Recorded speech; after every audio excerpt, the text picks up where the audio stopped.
오늘 본문은 예돔에 대한 심판의 말씀입니다. 예돔은 우리가 잘 아는 에서의 후손으로서 사해바다 남쪽에 거주하고 있었습니다. 히브리어로 예돔은 붓다, 붉다라는 의미를 가지고 있습니다.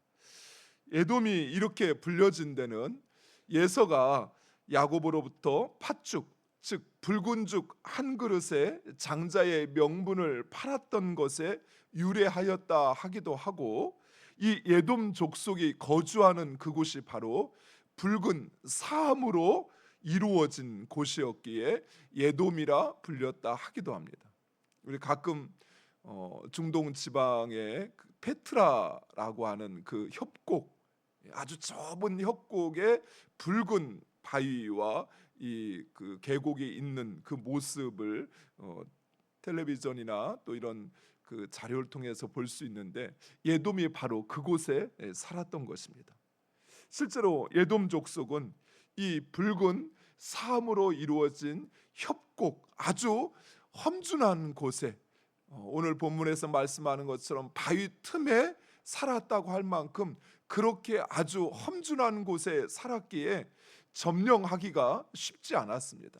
외부로부터 웬만한 침입을 당해도 결코 이 에돔 족속의 위치도 찾을 수 없을 만큼 그렇게 아주 천혜의 요새에 그들의 거주지를 삼았던 것입니다. 또한 에돔은 그 밑에 아라비아에 있는 홍해 바다에서부터 다메섹에 이르는 왕의 도로가 있는 그 교차로에 있었습니다. 그래서 지나가는 사람들에게 그 길을 통과하기 위한 막대한 통행세를 거두기도 했던 것입니다. 예돔은 바로 이러한 천혜의 요지를 섬점한 자신들의 그 지혜와 지식, 이 명철을 자랑했습니다. 그러나 그들은 자신들의 이러한 지혜와 명철을 하나님의 뜻 가운데 사용한 것이 아니라 오히려 이런 지혜와 지식으로 말미암아 그들은 교만해지고 말았던 것입니다. 특별히 출애굽한 이스라엘 백성들이 홍해를 건넌 후에 가나안 땅에 들어가기 위해서 이 에돔 족속이 살고 있는, 즉 사해바다 가로 밑에 있는 이 왕의 대로를 통해서 가나안 땅에 들어가고자 했습니다. 왜냐하면 그곳은 직선 도로이기 때문에. 그렇지 않고는 이렇게 밖으로 동쪽으로 멀리 돌아야 하기 때문이었습니다. 하지만 이스라엘 백성들은 얼마든지 이 에돔 족속을 치고 지나갈 수도 있었습니다. 그러나 하나님께서 에돔을 너희의 동족이니 미워하지 말라라는 그 말씀 때문에 모세는 에돔 왕에게 간곡하게 부탁하며 그 땅을 지나가게 해달라 요청을 합니다. 모세는 에돔 왕에게 그간의 이스라엘 백성이 애굽에서 당했던 고통, 그리고 그 하나님께서 그들의 신음을 들으시고 우리를 이 광야로 인도하셨는데 백성들이 많이 지쳐 있어서 더 이상 진행을 하다가는 어려움이 있으니까 우리를 좀 당신의 땅으로 지나가게 해달라 요청을 합니다. 우리가 그러면 당신의 물도 마시지 아니하고 당신의 포도원에도 결코 들어가지 않으려니 그 길만 좀 지나가게 해달라 요청을 합니다. 하지만 에돔 왕은 이런 모세의 정중한 부탁을 거절할 뿐만 아니라 그의 백성들을 데리고 나와서 이스라엘 백성들을 위협하며 그 길에서 쫓아내 버립니다. 그래서 이스라엘 백성들은 이제 그 중동 지역의 사막을 통해서 요단강의 동쪽으로 이동을 하게 됩니다. 이때 이스라엘 백성들이 그 사막에 힘들고 어려움으로 인하여 하나님께 불평을 하다가 불뱀에게 물리는 일이 발생했던 사건이 바로 이 에돔 족속과 관련된 일이었습니다. 이처럼 에돔 족속은 자신들의 그 지혜와 그리고 천혜의 요지를 믿고 교만해졌던 것입니다. 뿐만 아니라 이후에도 에돔 족속은 이스라엘을 자신의 동족으로 여기지 않았습니다. 그래서 이스라엘을 침입하는 그 적들의 편에 서서 이스라엘을 공격했습니다.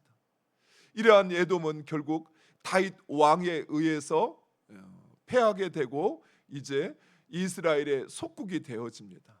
그러다 이스라엘 왕국이 멸망할 때 다시 에돔 족속이 그 땅을 차지하지만 이후에 다윗의 이스라엘의 후예라고 하는 하스모니안 왕조가 세워졌을 때 결국 이 에돔 족속은 완전히 그 땅을 잃고 멸망하게 됩니다.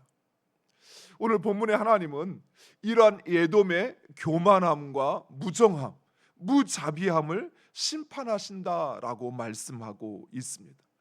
하나님은 에돔을 높고 교만한 자리에서 끌어내리어서 낮고 멸시받는 자가 되게 하실 것이며, 그리고 당당한 그들의 군사들로 하여금 마치 해산하는 여인이 고통하듯이 그렇게 두려워 떨게 하시겠다라고 말씀하십니다.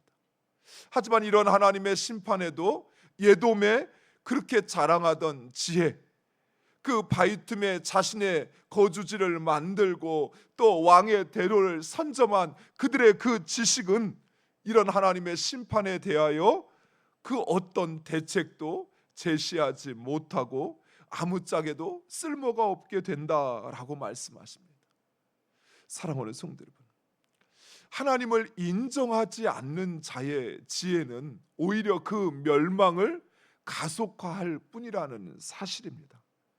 아무리 이 세상에 많은 지식과 지혜와 경험을 가졌더라도 하나님 없는 지혜는 그저 욕망의 도구일 뿐이요, 우리를 속히 멸망하게 하는 지름길일 뿐이라는 사실입니다.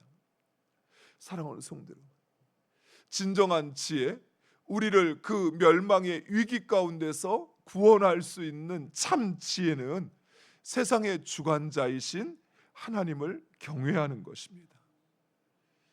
참 지혜와 지식은 오직 이 땅을 창조하시고 주관하시는 그 하나님으로부터 나오는 것입니다. 따라서 그 하나님을 두려워하는 자만이 그 지혜와 지식을 얻을 수 있는 것입니다. 사랑하는 성도 여러분, 내가 아무리 세상의 그 모든 것을 파악하고 있는 해안이 있고 또 나의 삶에 찾아온 이 문제를 뚫고 나갈 수 있는 그 능력이 나에게 있다 할지라도, 그러나 이 땅, 이 세상을 주관하시는 분은 하나님이십니다. 우리가 99%를 알고 1%를 몰라요. 그런데 우리 하나님은 그 1%를 가지고 99%를 무력하게 만드시는 분이십니다. 왜요? 하나님은 세상의 주관자이시기 때문입니다. 그래서 우리는 오직 그 하나님을 두려워하고 그리고 하나님으로부터 오는 지혜와 지식을 구해야 돼요. 오히려 하나님의 것이 우리의 생각에는 미련해 보일 수 있습니다. 십자가의 도가 이 세상 사람들에게는 참 미련해 보였어요. 왜 힘도 있고 능력도 있는데 왜 5천 명도 먹일 수 있고 바람도 잔잔케 하실 수 있는 분이 왜 하필 고난의 길을 가고 왜 죽음의 길을 선택했는가, 참 미련해 보여요. 한 번만 말씀하시면 얼마든지 자신을 죽이려 하는 저 악한 사람들을 멸하실 수도 있었는데 왜 십자가의 길을 고집했을까요? 그것이 진정 인간을 그 모든 죄악으로부터 구원하는 하나님의 지혜이기 때문입니다. 사랑하는 성도 여러분, 우리가 우리의 삶에서 세상의 편한 방법, 인간의 그 지혜로운 지식적인 그 해결책이 있음에도 불구하고 하나님의 말씀에 순종해야 되는, 하나님의 말씀을 고집해야 하는 이유가 바로 여기에 있습니다. 그 말씀이 진정 우리를 억압하는 그 모든 문제, 그 죄의 영향력으로부터 우리를 자유케 하기 때문에 그렇습니다. 힘 있는 사람 도움을 좀 받고 영향력 있는 사람에게 좀 잘 보여서 그래서 내 길을, 좋은 길을 마련할 수도 있음에도 불구하고 하나님 앞에 엎드리고 그리고 그 하나님의 도움을 구하는 이유, 그것은 바로 하나님의 방법이 최선이기 때문에 그래요. 오직 하나님의 말씀만이 우리를 진정으로 승리로 이끌기 때문인 것입니다. 또한 하나님은 경외하는 자, 하나님을 경외하는 자는 교만하지 않으며 자랑하지 않으며 이웃의 고통을 외면하지 않습니다. 왜 그럴까요? 왜냐하면 그것이 바로 하나님께서 나에게 지혜를 주시고 나에게 복을 주시는 이유이기 때문입니다. 하나님은 이러한 에돔에 대한 하나님의 심판을 보고 열방이 두려워 떨 것이다 라고 이야기합니다. 에돔은 열방이 자신들로 인하여 두려워 떨 것이라고 말씀했지만 오히려 하나님은 하나님이 에돔에게 행하시는 그 심판을 보고 열방이 두려워할 것이라고 말씀하십니다.